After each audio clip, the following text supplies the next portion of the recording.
Les entreprises accumulent en se cachant. Il y a un agenda caché actuellement au niveau du Bitcoin. On a l'impression avec les ETF qu'il ne se passe rien parce que les ETF sont en perte actuellement. Mais en vrai, il est en train de se passer des choses et il y a une accélération notable.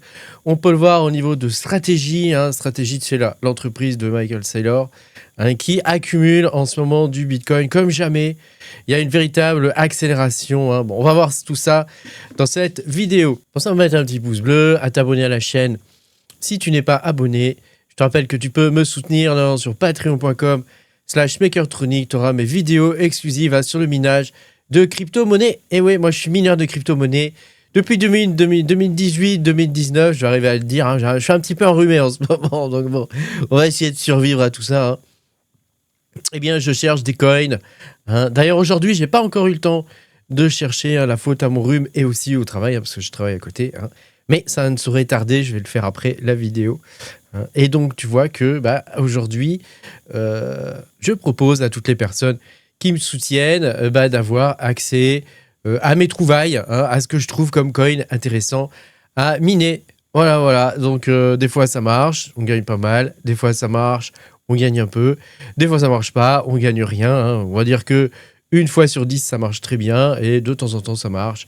Mais quand même, la majorité du temps, on ne gagne pas grand-chose. Donc voilà, il faut le savoir quand on fait du minage. Mais disons que ça compense largement pour les seules fois où ça fonctionne. Voilà, ça compense très largement. Je te rappelle aussi que je ne suis pas conseiller financier. Donc si tu cherches un conseil financier, eh bien, ma foi, ce ne sera pas dans cette vidéo. Alors, on va pouvoir commencer.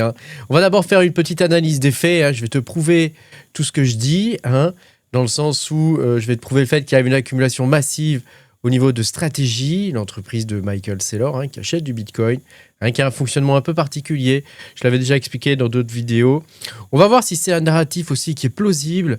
Le fait que les entreprises accumulent actuellement pendant que le retail panique. Et puis pendant aussi que les institutions sont un petit peu en retrait. Sachant que, tu sais, les entreprises, si elles achètent du Bitcoin, ça pourrait être intéressant pour nous. Actuellement, qui achète du Bitcoin à part Michael Saylor, franchement, qui achète du Bitcoin? On attend tous que le truc se pète la gueule et baisse. Il n'y a que lui qui achète du Bitcoin.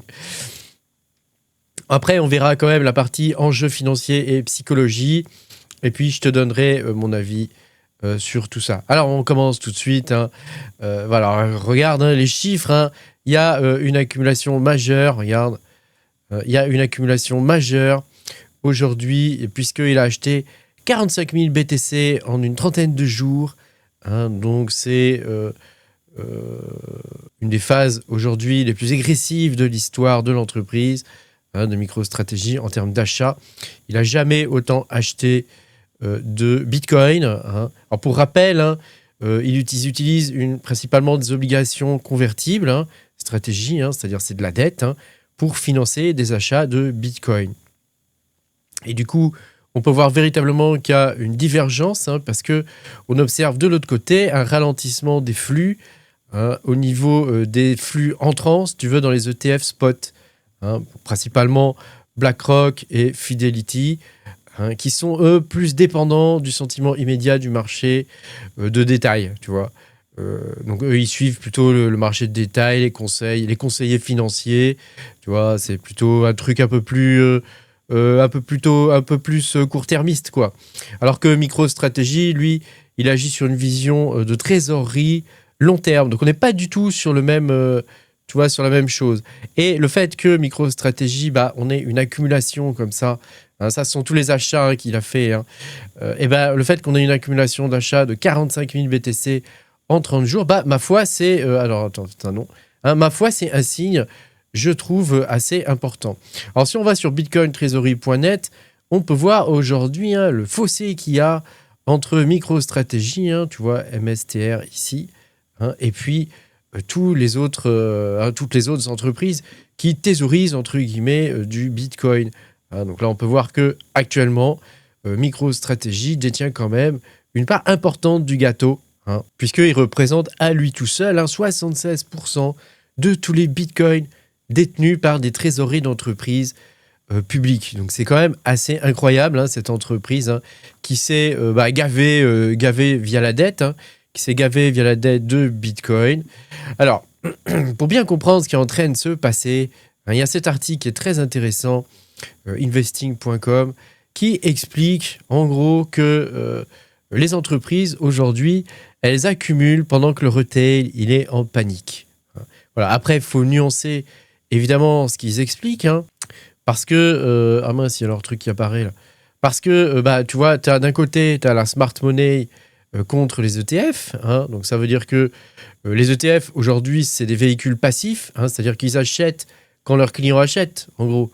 Alors que MicroStrategy, lui, c'est un acteur qui est actif. Hein, il est dirigé par une conviction individuelle, hein, celle de Michael Saylor. Hein, et donc, la divergence qu'on peut voir aujourd'hui, c'est pas forcément un complot caché, hein, tu vois, mais il y a une véritable différence dans la structure de capital. Parce que Michael Saylor, lui, il peut s'endetter, tu vois, pour acheter du Bitcoin, alors que les ETF, eux, ne le peuvent pas. Eux, ils sont dépendants de leurs clients. Donc là, on a une monopolisation de l'offre, hein, parce qu'avec plus de 1% de l'offre totale de Bitcoin, donc je crois qu'ils détiennent plus de 250 000, plus de 250 000 Bitcoins détenus, hein, non, c'est 762 000. Hein. Aujourd'hui, MicroStrategy, c'est vraiment un trou noir, hein, c'est un black hole. Hein. Pour toute l'offre qui circule, elle est absorbée justement par MicroStrategy. En vrai, aujourd'hui, alors que Bitcoin devrait continuer de descendre et s'effondrer, MicroStrategy empêche ça en achetant du Bitcoin. Donc, tu sais, on dit souvent que Bitcoin va descendre à 30 000 $, 40 000 $, 50 000 $ même. C'est finalement, si MicroStrategy continue de monopoliser l'absorption des bitcoins sur les marchés, on pourrait se retrouver avec un bitcoin qui descende pas beaucoup plus, quoi. Alors derrière tout ça, évidemment, il y a un enjeu financier et psychologique, parce que tu as d'un côté un contraste entre les whales corporate, hein, qui sont donc les entreprises, hein, et puis les ETF flow, hein, et c'est un excellent indicateur en fait de sentiment, tout ça. Hein, parce que d'un côté, tu as une absorption de la vente, avec par exemple sur ces 30 derniers jours, 45 000 BTC absorbés par une seule entité, hein, qui permet de stabiliser aujourd'hui le prix face aux ventes des mineurs déjà, hein, puis les ventes du retail, qui seraient un peu stressées, tu vois, par la volatilité et tout ça. Hein, et puis aussi le fait que MicroStrategy, il achète quand même à des prix qui sont historiquement élevés, hein, proches des ATH. Hein, donc ça signale au marché que eux, hein, qui est le plus grand détenteur du Bitcoin probablement aujourd'hui, en dehors de Satoshi Nakamoto, il considère que le prix actuel, il est vraiment bas, quoi, hein, par rapport à l'objectif final. Parce qu'ils ont probablement un objectif final. Donc, tu vois, on voit là que vraiment, il y a un aspect psychologie à ce niveau-là. Et il y a un aspect vision aussi qui n'est pas du tout le même, quoi. Alors, la grande question, c'est est-ce qu'on a atteint aujourd'hui le bottom, ou est-ce que le bottom il serait atteint justement à cause de MicroStrategy, dans le sens où il n'a pas laissé Bitcoin tomber plus bas, quoi. À chaque fois, ils achètent. Hein. On peut voir ici, hein, leur rythme d'achat. Hein. Tu vois, ici, ils avaient encore tu vois, 640 000 Bitcoin de holding. Hein. Et ici, tu vois, ils en ont 762 000. Hein. Donc, c'est quand même avec un prix d'achat moyen à 75 000 $. Donc, tu vois que là, d'ailleurs, la ligne, là, elle est sympa parce qu'elle te permet de voir quand est-ce qu'ils achètent. Hein. Et donc là, on peut voir que effectivement, il y a une accélération. Hein. Si on dézoome un peu, hein, on peut voir qu'il y a une accélération en termes d'achat ici. Hein. Voilà, ça se voit surtout ici, hein, en termes de prix et de coûts, quoi. Alors, il y a quand même des points de vigilance à avoir là-dessus, hein, puisque, il y a le fait qu'il peut y avoir un risque quand même de liquidation, même s'il est très faible. La stratégie aujourd'hui de MicroStrategy, elle repose quand même sur la dette. Hein. Donc, une chute massive et prolongée de Bitcoin, ça pourrait être quand même un point de rupture. Hein. Donc, il est peut-être en train de défendre justement ses intérêts, quoi, en rachetant du Bitcoin coûte que coûte, quoi, quelque part. Hein. Voilà. Et puis, deuxièmement, un autre point quand même de vigilance, c'est le fait que Saylor, c'est une stratégie qui est quand même ultra centralisée sur une seule personne. C'est la vision d'une personne. Hein. Et contrairement aux ETF qui, eux, sont entre guillemets décentralisés parce qu'ils ont des millions de porteurs, même si c'est centralisé par des entreprises financières, genre BlackRock, etc.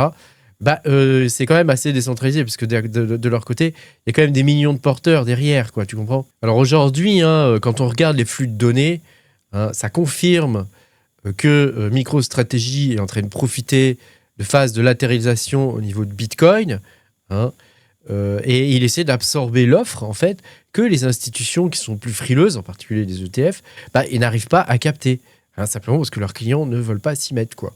En tout cas, il y a une chose qui est véritablement confirmée, hein, c'est qu'aujourd'hui, les ETF sont quand même assez frileux, hein, alors que, d'un autre côté, MicroStrategy, ils achètent du Bitcoin, hein, ils accumulent pour le compte d'entreprises, de façon un peu cachée, entre guillemets, parce qu'on ne sait pas qui sont ces entreprises derrière.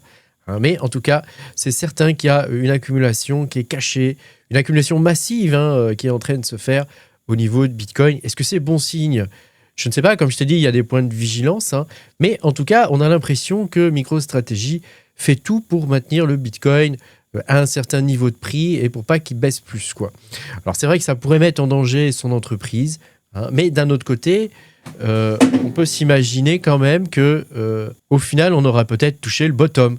N'hésite pas à me dire ce que tu penses de tout ça dans les commentaires de la vidéo. Voilà, j'essaie de répondre à tout le monde. Et moi, je vous dis, les gars, à bientôt pour de nouvelles aventures. Ciao, ciao!